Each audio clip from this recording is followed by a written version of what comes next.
In this video, I want to demonstrate how to use this sketch to cut our part as shown here. So first I'm going to Control-Tab back to my other part. I don't have my sketch selected, that's fine. I'm going to tell SOLIDWORKS I want to make an extrude cut, and then I'm going to select the outside edge of the sketch. That'll let SOLIDWORKS know that everything inside this boundary is what I want to cut. Now for the end condition here, I want to tell it offset from surface. This is highlighted. Here I want to select the surface to offset from, and I'll put the offset distance to 30 thou. I'm going to rotate around, and if we look here, we can see air here. So I have to reverse the offset so it goes into the surface. And I'll say OK, and we're good. And now I want to share that sketch. So I'm going to expand this again. I'm going to select the sketch this time.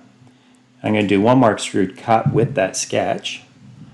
This time it's going to go through all. I'm going to expand the selected contours and right click and clear these selections. Then I want to come in and I want to select the inside profile of my sketch now. And I'll right click to accept that.